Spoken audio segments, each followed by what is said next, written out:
On today's episode of Crazy Busy, the interviews, we're going to meet Rosenna Bakarii, a woman who's a professor, author, scholar, and poet. She woke up one day and decided that was not enough and decided to do one more thing to change the world. Hang on to hear how and why in this episode. Rosenna, I'm so happy to meet you and have you here on the show, and we're so excited to hear your story. Thank you. It's, of course, wonderful to be here. It's always great to find space where you can be heard.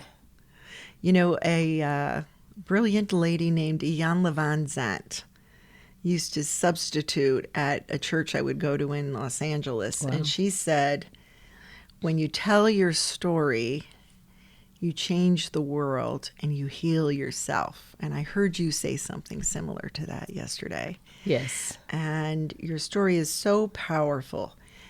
Most people don't get to a tenth of the accomplishments you created for yourself. Tell us a little bit about even what made you and what drove you to go get your PhD and how you met your husband and became doctors together, because I do love a good romance to start off. Well, it is a good romance. It's interesting not to go all the way back to birth, but it is connected to my childhood, where at the age of eight, I think, I was identified as gifted.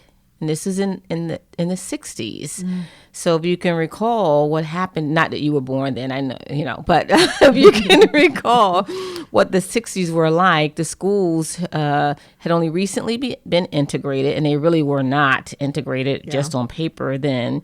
And it was the social climate was not good. And so I was identified as gifted, and the schools wanted to bus me, take me to, we lived in a poor part of Philadelphia. The schools wanted to bus me to the white parts of town where smart kids went and good kids went. And my mother said no. She didn't let me go. She was a social activist. She knew that it would not be good for a community to take all the bright children out and what do you leave left, and who builds up the community, that sort of stuff. And so she did not let me attend private school. They were going to actually offer me a scholarship for the rest of my 12 years of schooling. And she said no. Lo and behold, a lot of things happened in between there, some good, some not so good, etc. Lo and behold, in 12th grade, I was attending an all-black high school, which at that time felt fine to me. It was great. And so I ended up getting a scholarship to Cornell University. And you must have been top of your class if you were so gifted. Yeah, I was. I had not stayed that way all along, but I was near the top of my class, which should mean that you're smart, except you go to an inner city all black school, so it just means you're at the top of your class, right? Wow. Because what is offered there is not the same as offered in other places when you're at the top of the class. So that was my first lesson at Cornell University. So I say that to say my mother at that point realized somewhere along the line of me being at Cornell and me being academically challenged in a way I had never been before and had been unprepared to be. But she reminded me, she said, you've always been gifted, and that's always where you belong. So it's kind of like, don't act like you, get your stuff together. Don't act like you don't belong there now. I don't care how difficult it is. Like, that's where you are, and that's where you will achieve. And so I did. So that was the kind of the start of this thing, like, oh, I must show up academically in ways that I had not shown up before, which means you have to dig deeper within yourself. Yes. And you have to start asking yourself some questions about who you are and why you are and what do you want to be. So that's kind of where my story begins. Right.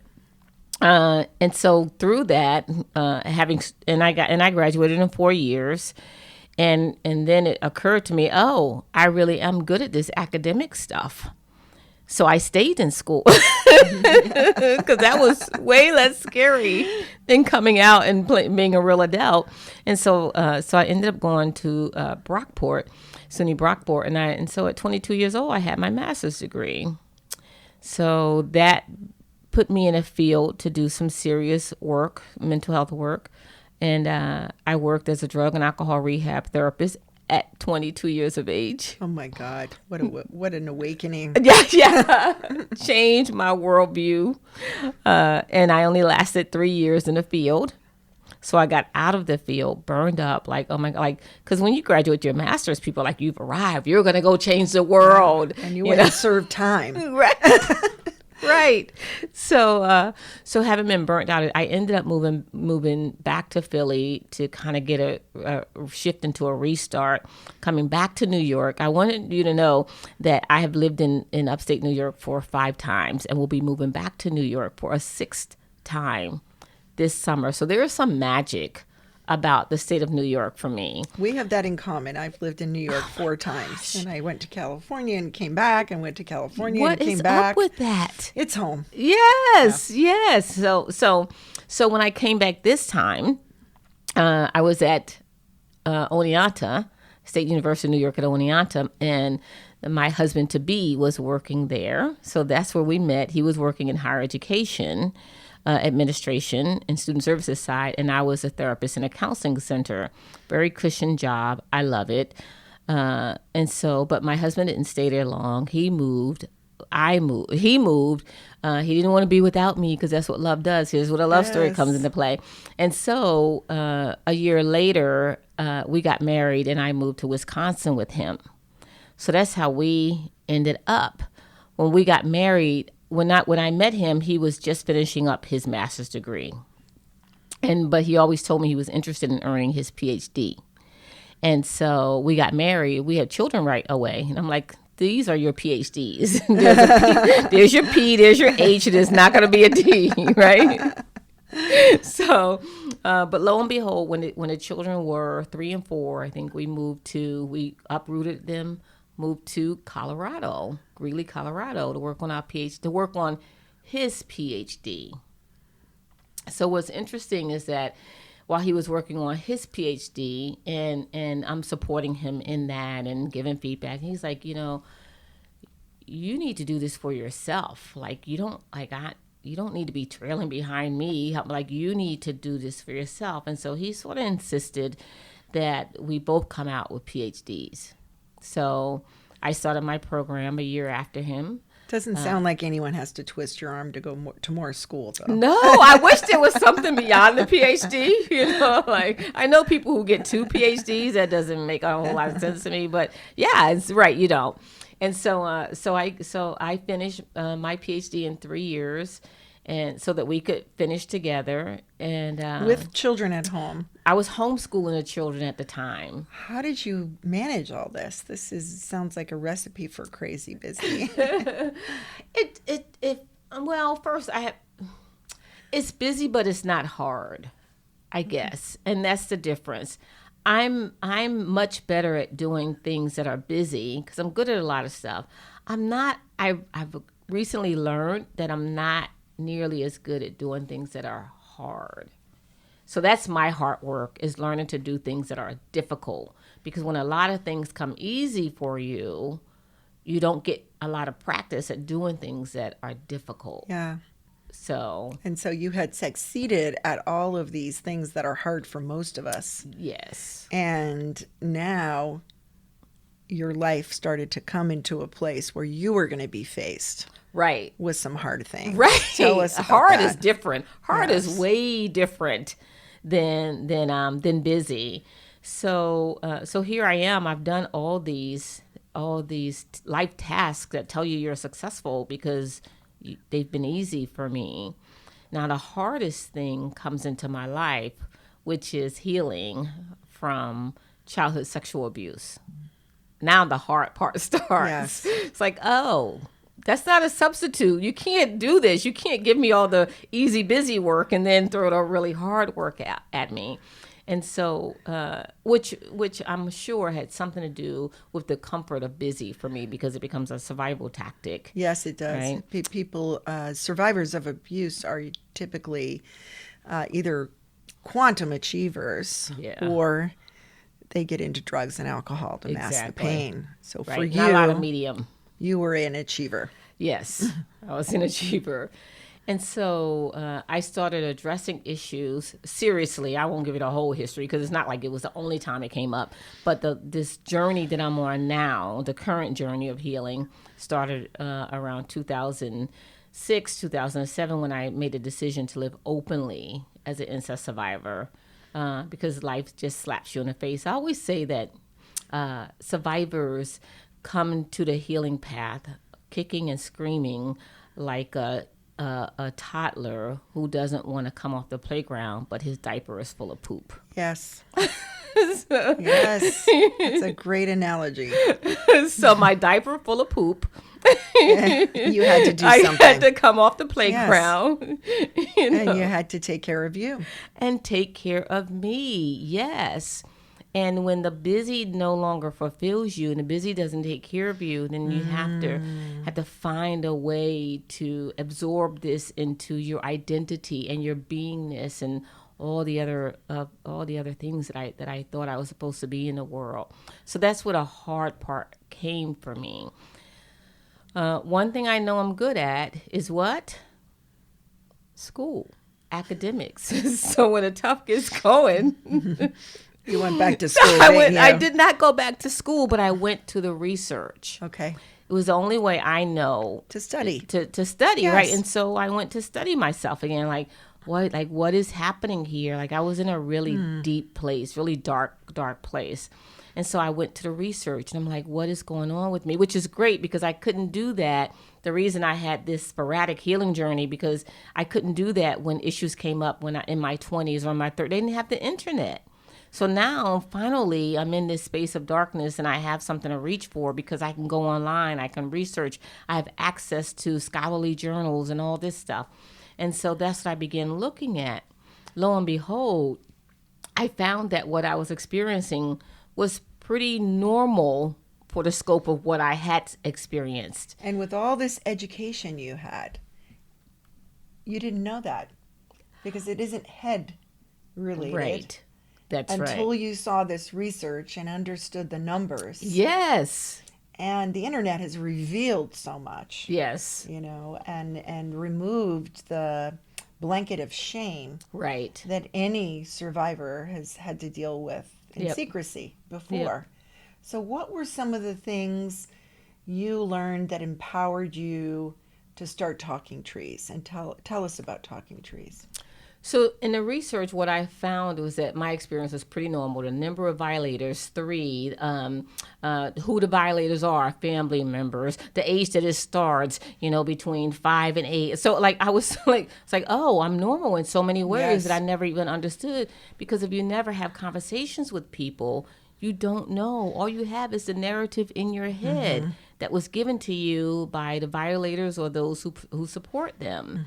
So I'm like, well, there's so much wealth of information here. So how is it that survivors are participating in this plethora of research, yet the information doesn't filter back down to them? Something's wrong with that process. First of all, as a researcher and an intellect, I know that. Why do we have access to all this information and survivors don't? That's problematic. So I felt a responsibility as a researcher as well as a survivor to somehow get this information to filter down to survivors who need it.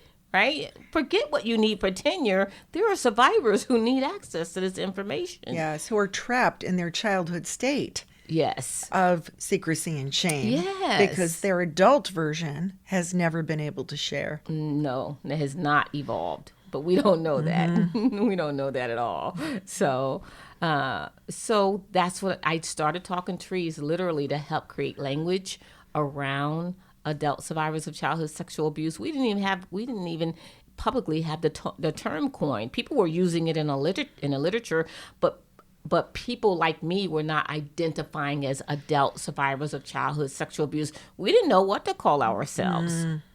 right? Because we didn't consider ourselves victims of sexual violence or whatever, and we didn't consider ourselves children, so we didn't even know what to call ourselves, much less how to talk about these experiences, right? And so I spent a lot of time helping to craft language so people could, when people wanted to have a voice, they had words to go with the voice that they were seeking. Amazing. Right. So a lot of even a term going from victim to survivor, there's a difference in when you talk about being a victim versus when you talk about being a survivor. Yes, one's empowering and one's disempowering. Right. So issues like that, giving people information about this is what a healthy childhood could look like. This is what we were entitled to. So, but when you are trapped in a dysfunctional system, you don't know that there's anything else. It's like, oh, you're supposed to have autonomy. Like, oh, people are supposed to give you choices. Like, oh, people are supposed to make you feel safe. Like, you don't, like, not all children like close and lock their bedroom. Like, what do you mean you were never afraid of the dark? Like, you don't, Yes, ask.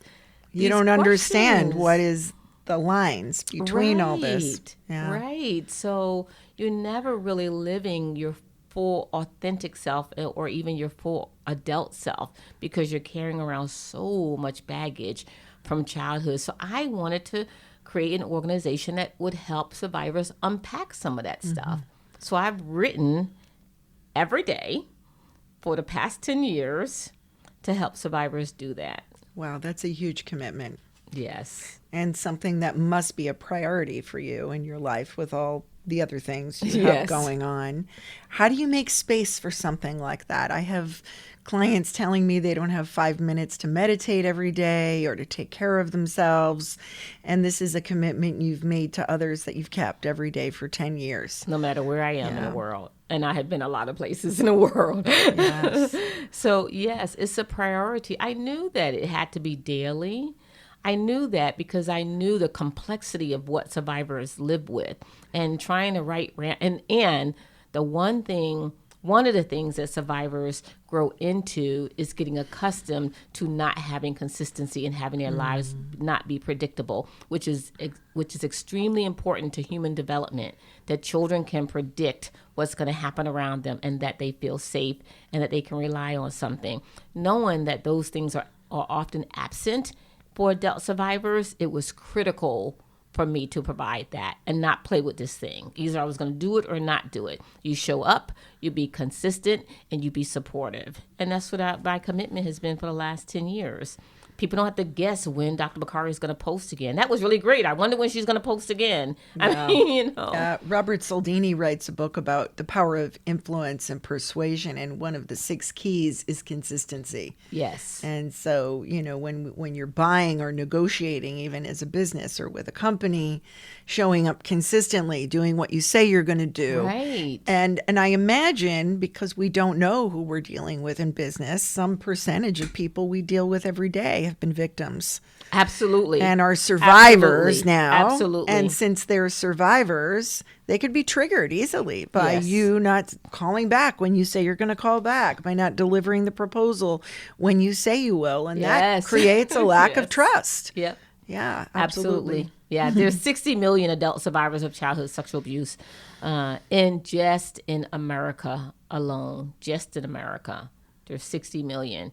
So yes, they're all around us. They're everywhere. Just because you can't see them, like trust. Yes, that ghosts are always in a room. So what is your hope? What would you love to see happen next? And how can people engage with you and Talking Trees and help support the organization and help you make change?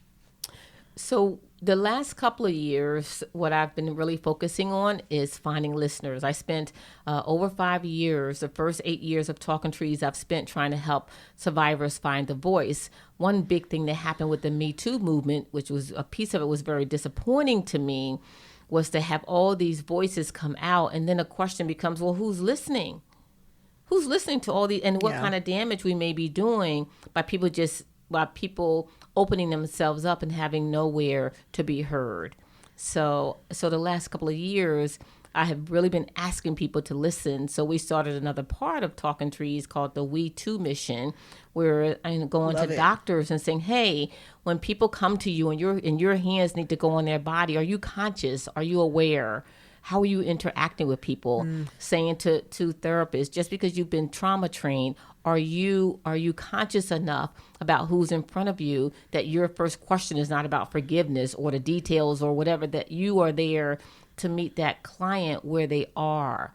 You know, talking to people who work in sexual assault and say, you ask all the questions when a rape victim comes into you, you ask all the essential questions, but the question is not on your list is this the first time your body has been violated? Because adult survivors are 4 times more likely to be victims in adulthood. So if no one's ever feeding them that information, they can't make a change. If people don't understand that vulnerability, they can't make a change. So I've been going to different types of professionals, agencies, and say, hey, survivors are talking. I am asking you, what are you doing to listen? How are you changing your organization? How are you changing the way that you approach people? What kind of ideas are you considering in your practices that may create more space for adult survivors to live comfortably and take care of themselves? So that's where Talking Trees is heading now, trying to set the tone and the path in society to prepare to listen generously when these accounts are told. Yeah, so I'm really hearing this theme of commitment through consistency throughout your conversation with me around writing every day for 10 years, around helping other healthcare professionals maintain also that commitment to consistency Yes. around how people are treated. And so if somebody's listening who needs this type of information, which is really all of us, because we don't know who's on our team at work. Right. We don't know who's working for us. We don't know when an employee is in tears because somebody put their hands on them and thought they were giving a shoulder rub and it was nice and it wasn't for them. Right. You know, so those types of things we don't always have to understand. We just need to be available to allow people to tell us what they need. Right. Yeah. Because people grow into their humanity much greater when they feel safe. Right. So is getting a copy of the book a good way to support Talking Trees? Yes, it's a great way to support someone who's been working for free for 10 years. All right. So getting the book, and it's on Amazon, and you can order it in any store. And it's called? It's not difficult to get. Too Much Love Is Not Enough, a memoir of silence of childhood sexual abuse. But if you go to my website, RosennaBakarii.com, my name is spelled RosennaBakarii, my first name and last name, RosennaBakarii.com. You'll find links to all of the work that I do, from writing on Medium to the other books that I've written to the link to Talking Trees. That's great. So, We'll put all that in the show notes. Great. And my suggestion is people should buy 2 books Yes. I for agree. Valentine's Day, one Yes. for yourself and one to give away Yes. to someone you love. Keep it on your shelf. Give it to people. Take it. Buy 10 copies and take them to the nearest shelter. Because with those numbers, someone you know, many people you know, have been through this experience. Yes. So thank And you. on Medium.com, there's actually there's one article in particular about how to respond when a survivor discloses. So if you find, and it's Rosenna B, but if you go to my website, you'll find a link to that's Medium. powerful for, I think, every manager and every business leader to read, because we never know, especially in human resources. Yes. You know, we never know when someone's going to walk in, and being uncomfortable is not a solution. Right. Yes. Thank you Right. so much, Rosenna. Thank you Thank for sharing your you. story and all this great wisdom with us. Thank you.